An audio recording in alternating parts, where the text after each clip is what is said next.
Yêu đi em. Để chút xíu nữa Nguyễn An vô làm hết. An hôm nay đi đâu á?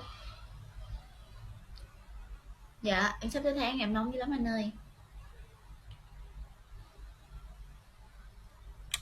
Nóng được bực bội luôn. Cho nên là mọi người hãy giúp em. Em hôm nay em chỉ còn thiếu cái follow và cái share Facebook thôi mọi người. Không. Đứng hình rồi, trời ơi, tại sao đứng hình rồi?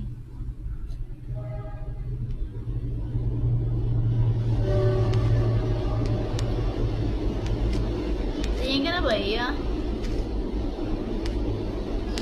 tự nhiên cái nó bị đứng hình nè.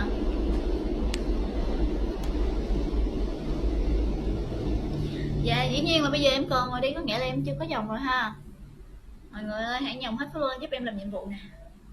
Nhầm hết follow lên giúp em và share lên Facebook.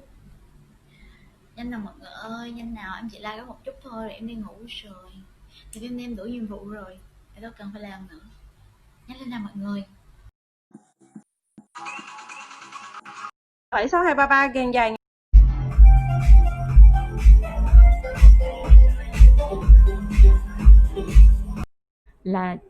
là miếng.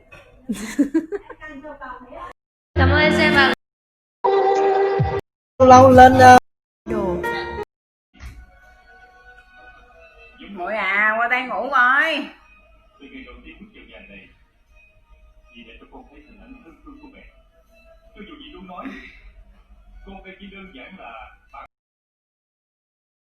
Nhảy sao vậy? Em nhảy vậy đi.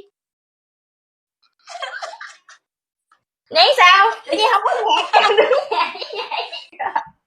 Thôi heo nhảy đi, nhảy nhảy con heo đắt ông nội, tao biết con heo nó nhảy sao? Đắt mông đi mẹ, từ trong đó mất gì.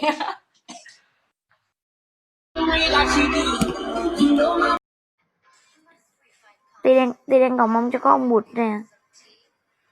Hello rapper. Dạ.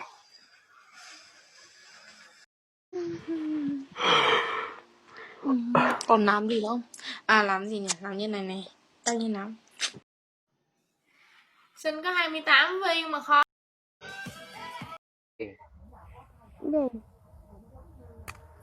Bạn mình luôn anh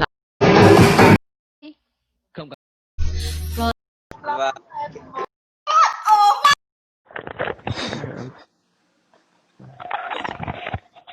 Chủ điểm thảo cái này à? Một mình tin cả cái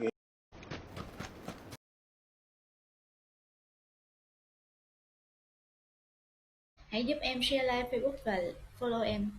Nhầm hết lên giúp em mọi người.